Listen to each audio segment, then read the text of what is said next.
Ladies and gentlemen, welcome back, and this time from a completely different location. Sorry I've been quiet in the past couple weeks, but today I'm going to see the Napoleon movie, and I will be seeing it in Toronto, Canada, which is where I was born and raised, and so I'm back here for the holidays and everything like that. So I'm not in my typical location in Vienna, in Austria. But I figured today would be a good day to get to the second last video, although it's kind of the last in the series because they made the Waterloo one before they started the series, but whatever. Napoleon, Endgame, France, 1814. And this is definitely going to be in the movie. This is kind of it. This is the last step for Napoleon. He's been trudging backwards through Europe, losing pieces of his empire bit by bit. There's now troops that have crossed into France from Spain. All his Italian territories have been lost. This is it. This is really the end game for Napoleon, and let's see how he makes through here. But spoilers, that's not the best for him. But if you haven't already yet, please remember to like, comment, subscribe. Let's get into this one.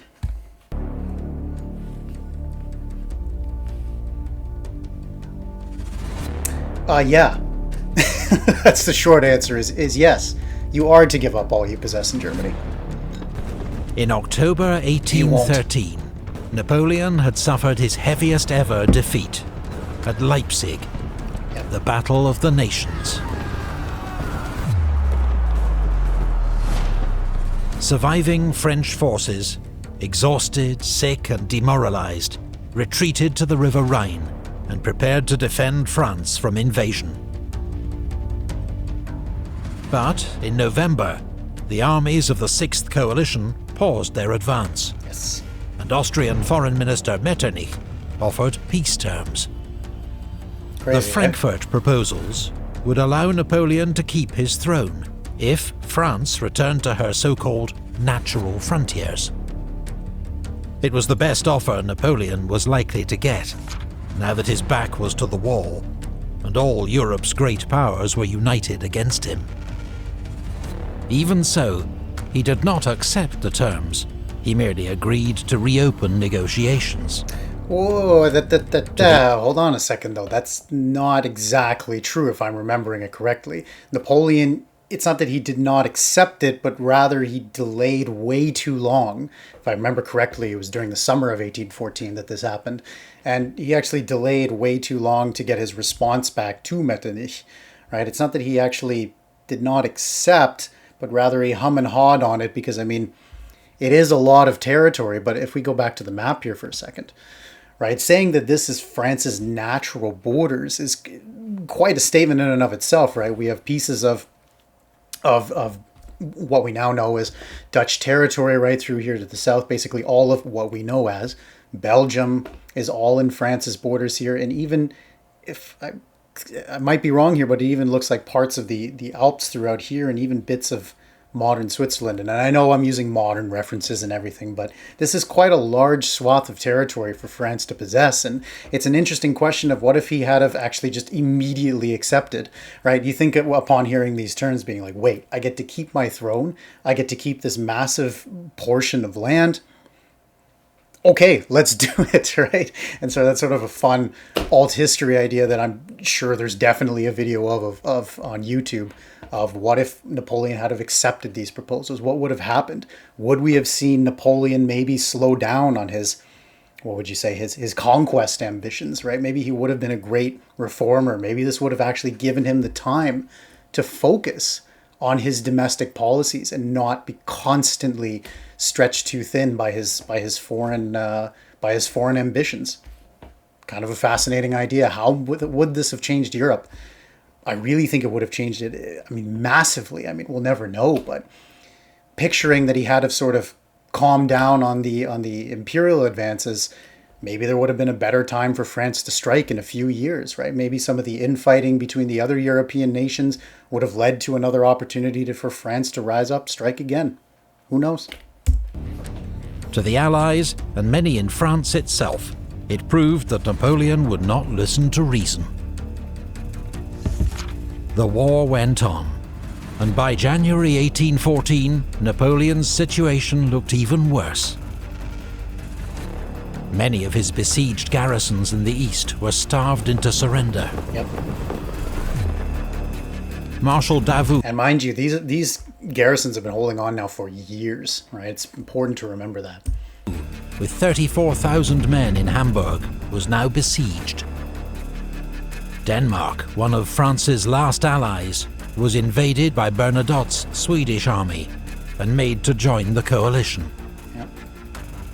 French troops evacuated the Netherlands, which reasserted its independence after nearly 20 years of French control.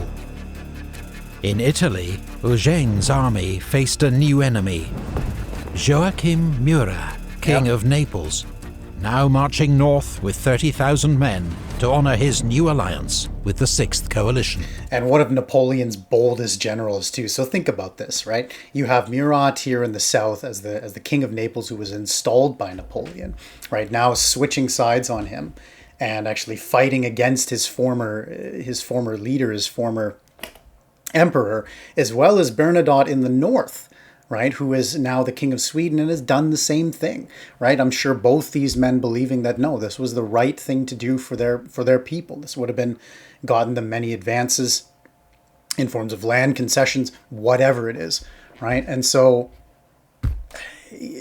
kind of interesting to see that the former characters, if you will, sort of swapped sides, and now they're fighting against Napoleon for the lands that they now represent after being kind of gifted, if you will, of these lands by Napoleon himself.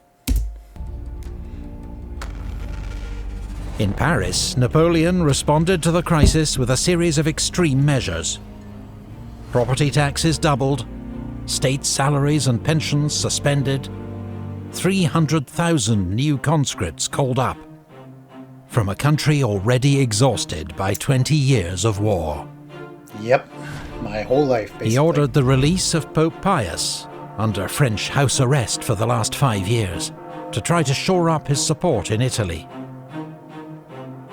Didn't work. He even agreed to release Fernando, the Bourbon King of Spain, to take up his throne in exchange for peace between France and Spain, a condition that Fernando was in no position to honour. But these concessions were too little, far too late. In January, 2 coalition armies crossed the Rhine into France. Blücher's army of Silesia and Schwarzenberg's army of Bohemia. Outnumbered French forces in their path could only fall back. On the 25th of January, Napoleon said farewell to his wife and son at the Tuileries Palace, before leaving for the front. He would never see either of them again. Yeah. With just 70,000 men, he faced odds of 4-1. Most of his troops were raw conscripts, some without uniforms, many just learning how to hold a musket. You know, he's had hundreds of thousands of good troops that have now been killed in his campaigns, and now it's really who's left. It kind of reminds me of the Volkssturm near the end of the Second World War, that Germany tried to pull up in reserves, basically civilians with Panzerfausts, right, with basically little one-shot anti-tank missiles, and that's really all they have, right? They wore an armband indicating that they were a part of the Volkssturm, but that's really who's left now to defend France, because all of its troops, most of its supplies, its experienced, trained officers are dead, or currently already fighting. But for the first time in years, Napoleon's army was so small that he'd be able to exercise direct command over all its movements. The result would be one of the most audacious and brilliant campaigns in history. Again. Imagine Napoleon waging war in the 20th century. That's a whole other video for another time, but...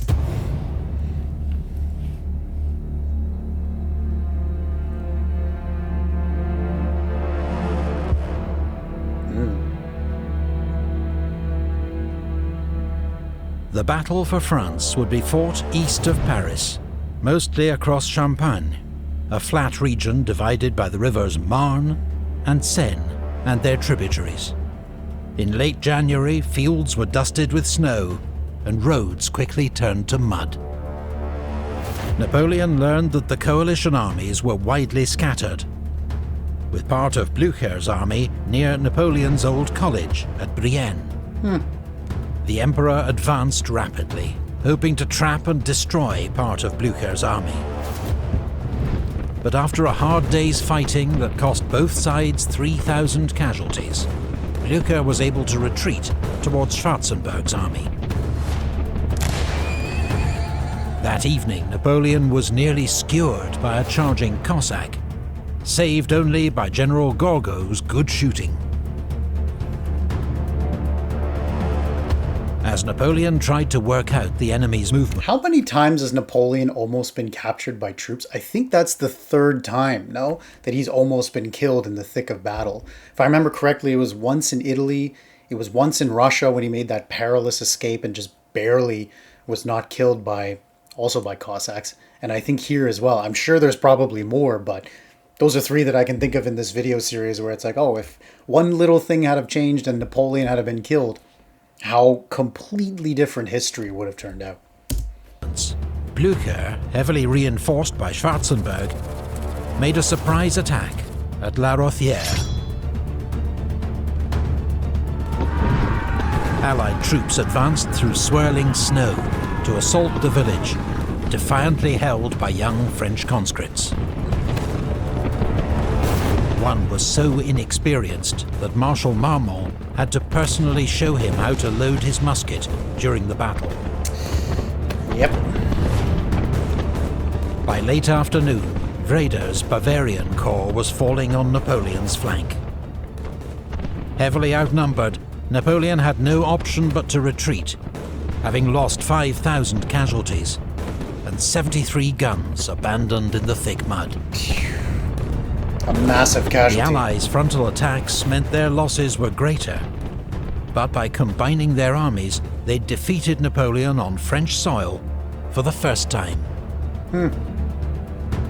Believing Napoleon would now retreat towards Paris, the Allies decided to advance along two routes to ease pressure on the roads.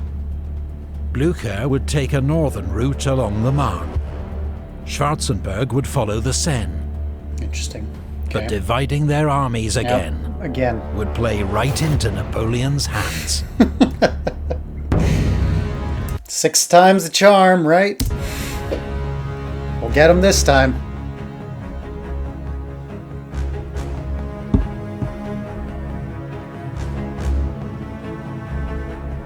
After 2 days... Yeah, I mean, Napoleon is arguably the most competent general to have ever commanded an army. You know, what is it? Napoleon, maybe Hannibal, right? Who else is there in history, really? ...is to reorganize. Napoleon continued his retreat to Nogent, where he learned that the Allies had split their armies. Not only that, they were advancing at different speeds. The aggressive Blücher racing ahead, while the more cautious Schwarzenberg lagged behind.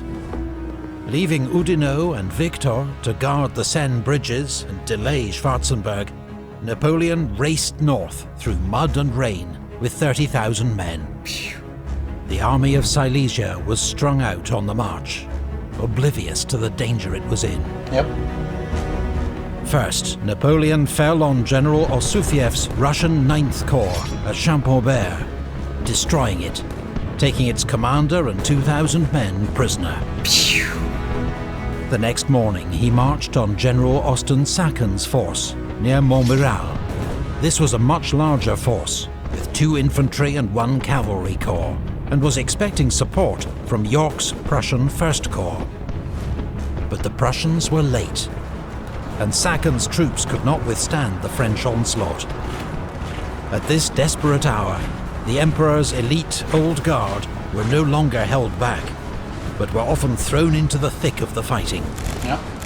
By the end of the day, Napoleon had inflicted another 3,500 casualties, Wow. twice his own losses, and the Allies were in rapid retreat. Napoleon had ordered Marshal MacDonald to cut off the enemy's escape by seizing the Marne Bridge at Château Thierry. But York's Prussians got there first. The next day, Napoleon could only batter their rear guard as the enemy fled across the Marne, destroying the bridge behind them. sending Marshal Mortier to rebuild the bridge and again, so already you've chased off two full divisions, corps, whatever you'd like to call them, right? Two corps, you've chased them off entirely. And for an army that's stretched so thin and is full of conscripts, it's just astounding to be able to do this against men that, albeit are also exhausted, but I would think have that higher level of training, that have not just been called up 2 weeks ago, right? I mean, 2 weeks ago you were probably tending to your land on your farm, or maybe you were a shopkeeper or something, and now you're in the thick of battle, and some of you don't even know how to hold a musket. And yet, despite all of this, they're being pushed back. Right. And again, the Guard, very experienced troops, have been held back almost this entire series, are now being able to really show what they're made of. Continue the pursuit. Napoleon doubled back to rejoin Marmont, who had been left to keep watch on Blücher. Napoleon attacked at Vauchamp, using General Grouchy's cavalry to outflank Blücher's army, which was soon in headlong retreat. A merciless French pursuit inflicted 6,000 Prussian and Russian casualties. Napoleon lost just 600 men. What? Napoleon had taken on an enemy army almost twice his size, and beaten it 4 times in just 6 days. Blücher had lost an estimated 15,000 casualties in battle, and another 15,000 in smaller engagements, as stragglers or deserters. For now, the army of Silesia had been scattered and neutralized. 10 times. But in the south, Marshals Victor and Oudinot had not been able to prevent Schwarzenberg's army of Bohemia from crossing the Seine in 3 places. Austrian troops were now just 40 miles from Paris. Leaving Mortier and Marmont to keep watch on Blücher, Napoleon raced south. Schwarzenberg, alarmed by news of Blücher's defeat and of Napoleon's approach, immediately ordered a retreat. It was too late for Wittgenstein's advance guard, routed at Mormant with 2,000 casualties. Napoleon sent Victor's Second Corps to seize the bridge at Montereau, but was so infuriated by its slow progress that he sacked Victor and gave his corps to General Gérard. Interesting. The next day, at the Battle of Montereau, the French drove the Allied Württemberg Corps back across the river, with 30% losses. According to some accounts, the Emperor sighted the French cannon himself, as he had at Lodi 18 years before. Napoleon had the Allies on... You know, say what you will about him, but just... amazing, absolutely. If that's true, of course, if that's true. Still sighting the cannons 18 years later, into his 40s now, into, I think, his 50s, into his late 40s, and he's still sighting the cannon himself, still has that energy, still has that drive. You know, he could have just given this all up, right, and just basically capitulated and said, well, friends, it's over, but is still showing that drive and determination. Imagine if you woke up with that level of determination every day. God, I wish I could. On the run. But how long could it last?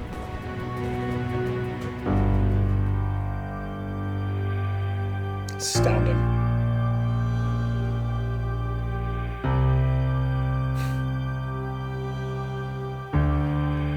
Showed there.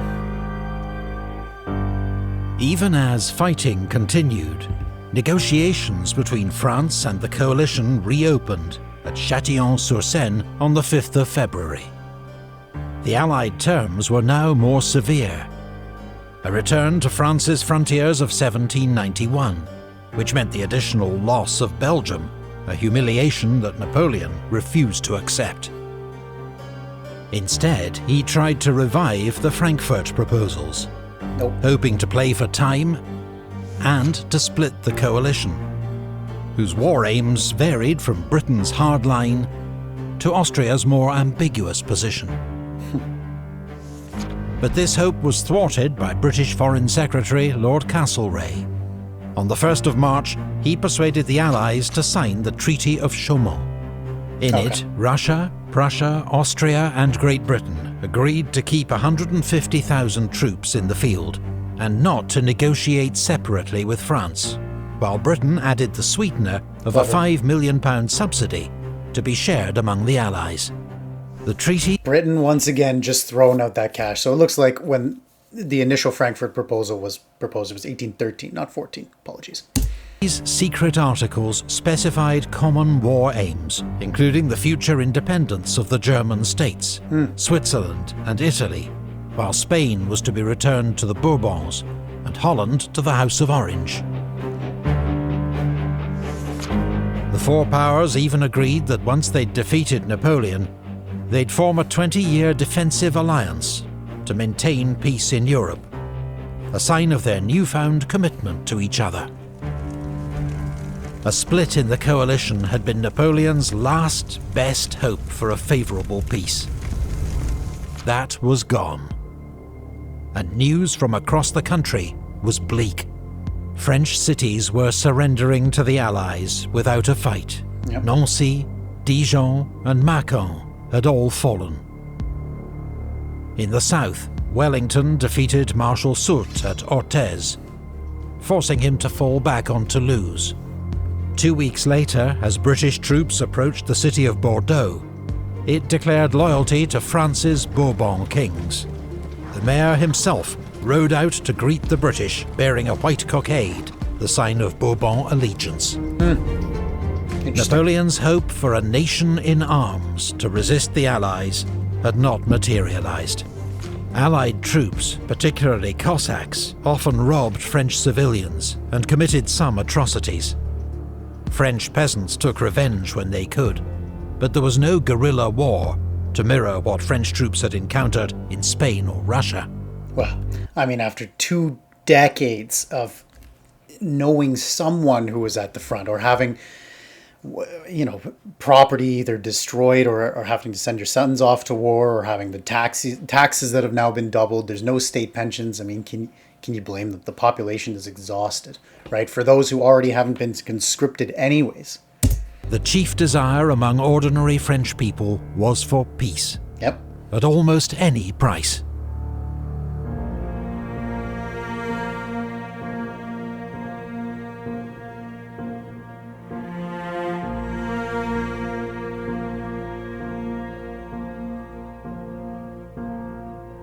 Any talk of Napoleon's defeat in late February was premature.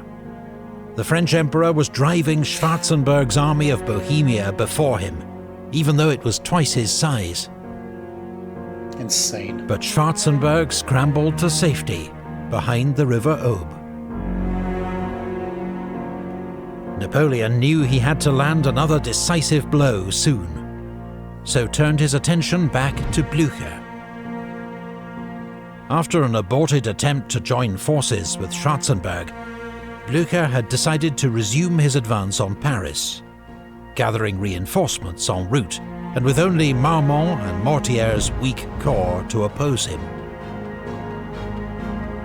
Leaving Marshal MacDonald in command in the south, Napoleon set off to intercept Blücher, covering 60 miles in 3 days along terrible roads choked with mud. At Napoleon's approach, Blücher retreated across the Marne, burning the bridges behind him. 24 hours later, they'd been rebuilt by French engineers, and Napoleon was poised to crush Blücher. Like, according to this series, it takes 24 hours to build a bridge. I'd love to see an engineering team build an actual bridge. It seems to be very quick, no? Against the Aisne River, because the major crossing point at Soissons was held by a Franco-Polish garrison. You know, there's someone that can probably answer how many bridges were built during the Napoleonic Wars. There's someone on this planet that can answer that. But after just a day's fighting, the garrison commander at Soissons tamely surrendered, allowing Blücher to escape.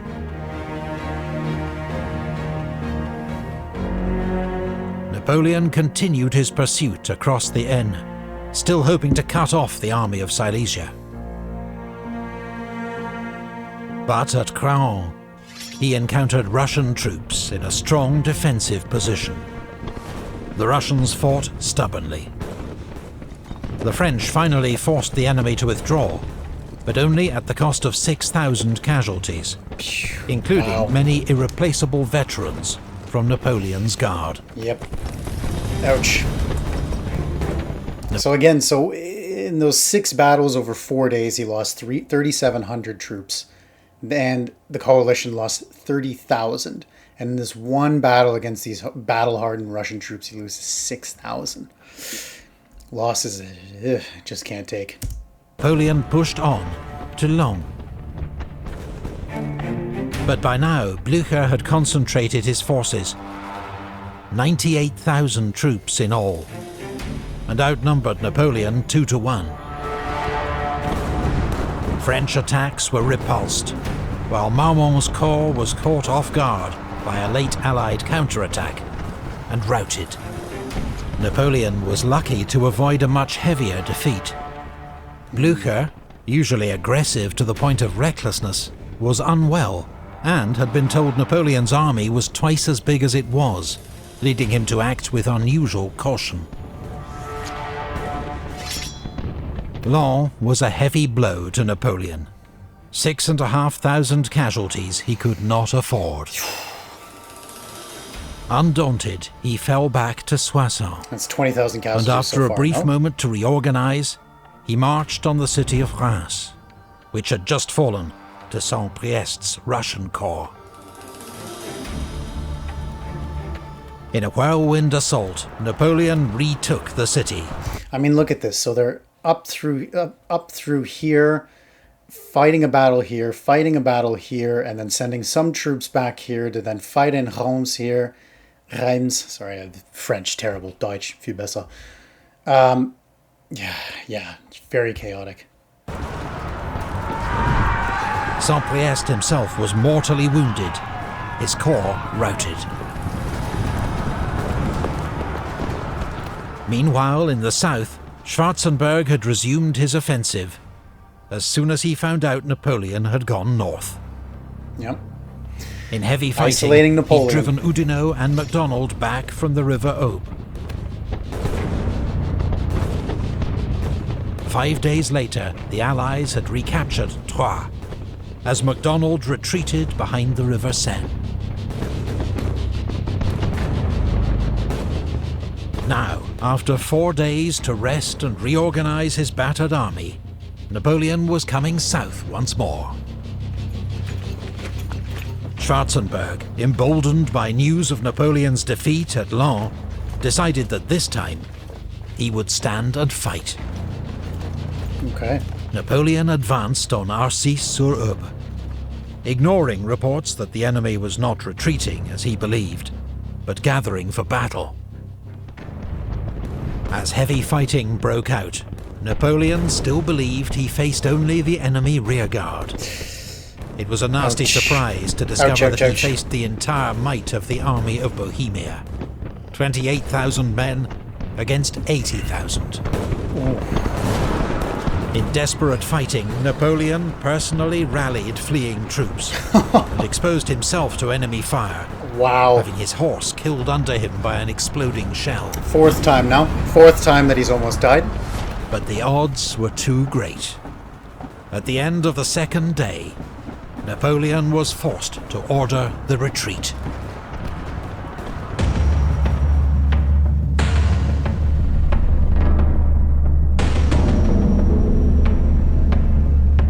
Providence, if you will. Napoleon believed his army was now too weak to take on the Allies directly, so he decided to change strategy. He would march into the rear of the Allied armies, join up with some of his isolated garrisons, and cut the enemy's lines of communication, forcing them to abandon their advance on Paris. Okay, interesting. But the Allies, until now always one step behind Napoleon, had just received crucial information. Talleyrand, the most brilliant French diplomat of the age, and the most slippery. He'd served France's monarchy, the Revolution, then Napoleon, until in 1807 he fell out irrevocably with the Emperor over foreign policy. He now believed that Napoleon was dragging France into ruin, and worked behind the scenes to ensure his downfall. From Paris, he wrote to the Russian Emperor Alexander at Allied headquarters, informing him that in the capital, support for Napoleon was crumbling, and the city's defences had been completely neglected. He urged the Allies to march immediately on Paris, without allowing Napoleon to distract them. Talleyrand's information was confirmed when the Allies intercepted a report from Napoleon's chief of police, General Savary, meant for the Emperor. The treasury, arsenals and powder stores are empty. We are completely at the end of our resources. The population is discouraged and discontented, wishing peace at any price. It will become impossible to suppress unless the Emperor succeeds in keeping the Allies away from Paris. As Napoleon advanced on Saint-Dizier, the Allies sent General Wintzingerode and 10,000 cavalry to harass his army and to screen their own movements. Then began their march on Paris. At Fère-Champenoise, they collided with Marmont and Mortier's corps, advancing to join Napoleon. An entire National Guard division, 5,000 men, was virtually wiped out as the marshals suffered a crushing defeat. Napoleon feared that the fall of Paris would be a fatal blow to his regime. Well, I mean, his political authority and ability to wage war might not recover. So, when he received news of the Allies' movements, he tore up his plans and ordered a forced march back to Paris, intending to lead its defense in person. Oh, man. Napoleon's wife and son were evacuated from the capital, along with most of his ministers. His brother, Joseph, the ex-king of Spain, was in charge of the city's defences, but had done little. Paris was awash with rumours of treachery and defeat. Marmont and Mortier were able to reach Paris before the Allies, adding their troops to the garrison. It now totaled 37,000 men. That's it. Including some hardened veterans of the Guard, but many more young conscripts, while a third were part-time soldiers of the National Guard. The Allies had 120,000 seasoned troops outside the city, and given the urgency of taking Paris before Napoleon could intervene, their elite guards and grenadier divisions would lead the way. Yep. And again, all the fighting, all the imperial conquest, everything that happens, and they muster up 37,000 troops to defend the city. That's all that's left. On the 30th of March, they began their assault from the north. Heavy fighting raged throughout the day. The city's defenders fought bravely, inflicting several thousand casualties on the advancing enemy. But defeat was inevitable. That night, to save Paris from destruction, Marshal Marmont agreed to surrender the city, on condition the garrison was permitted to leave with its weapons. At the Hôtel des Invalides, the 71-year-old Marshal Serrurier oversaw the burning of 1,400 flags and standards captured from France's enemies, as well as Frederick the Great's sword and sash, so they would not fall into Allied hands. That's a shame. I mean, I get it at the time. I understand the purpose why, but it's a shame that so much of that history is lost. Napoleon was just 15 miles from Paris when he was informed of the city's surrender. He sat with his head in his hands for 15 minutes.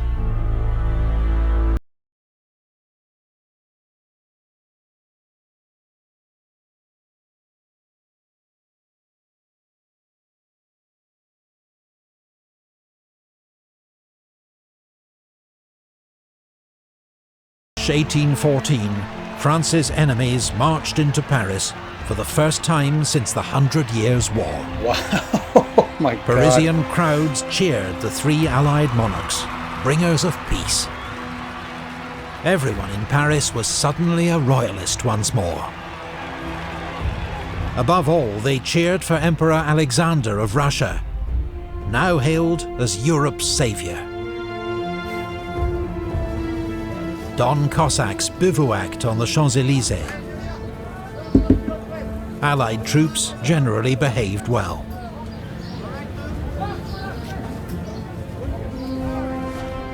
"35 miles away, Napoleon was at Fontainebleau with 36,000 men, all of them hungry and exhausted after their 100-mile forced march.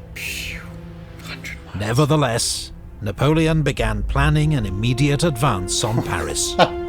Never gives up. But for the first time, he faced unanimous opposition from his ministers and marshals, Yep. including Ney, MacDonald, Oudinot, and Berthier. They reminded him of his oath to act for the good of France. He accused them of disloyalty, acting only to save themselves. They told him the war was lost, and he must abdicate in favour of his son if possible. On the 4th of April, Marshal Marmont surrendered his entire corps to the coalition, Wow. which was marched over to the enemy lines against the wishes of many of its officers and men. This was a devastating blow to Napoleon, and encouraged the Allies to reject his offer of a conditional abdication in favour of his son. 2 days Interesting. later, he abdicated without conditions. The Allied powers having proclaimed that the Emperor Napoleon is the only obstacle to the re-establishment of peace in Europe, the Emperor Napoleon, faithful to his oath, declares that he renounces for himself and his heirs the thrones of France and Italy, and that there is no personal sacrifice, including his life, that he is not ready to make in the interests of France. Now notice that he said his heirs as well, right? So the Bonapartist family tree would eventually crumble, although there was, throughout the next couple decades, there were attempts to put Bonapartists and members of his family back on towards the throne. Although, obviously, Napoleon III, that would eventually happen, but at this point in time, his heirs also not being able to claim the throne. Napoleon's abdication was formalized by the Treaty of Fontainebleau, by which he was allowed to keep the title of emperor, become sovereign of the small island of Elba, and retain a bodyguard of 400 men. News came too late to prevent Wellington's attack on Toulouse, leading to a costly and pointless battle, with more than 7,000 casualties. Oh, 7,000. The night after his abdication, Napoleon tried to commit suicide, using the poison that had been made for him in Russia in case of capture. But it had lost its potency, and he survived. Just to really stick the knife in and, twist it a little more. Yeah. 2 weeks later, Napoleon bade farewell to his old guard at Fontainebleau Palace, and began his journey into exile. To which he would not remain for too long.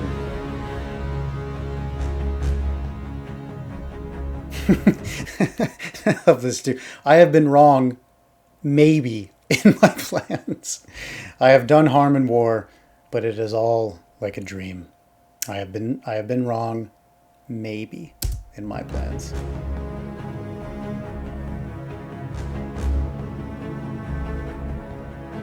The Napoleonic Wars, which had raged on land and sea for 11 years, seemed finally at an end. Almost. The death toll is unknown, but historians estimate that 2 to 3 million lives were lost across Europe. Most soldiers died not in battle, but from disease. Yep. Many thousands were left maimed and disfigured. For most of this period, Napoleon was master of Europe, imposing treaties on humbled enemies, redrawing frontiers, overthrowing old regimes, and making new kings. He was the last figure in history to combine total political power with frontline military genius. Yep, definitely. In the mold of Definitely. Alexander and Caesar. But it seemed Napoleon's reign was to end in abject military defeat. However, exile on Elba did not prove to Napoleon's taste. Nope. In less than 10 months, he would return to France to fight one last great campaign to reclaim his throne.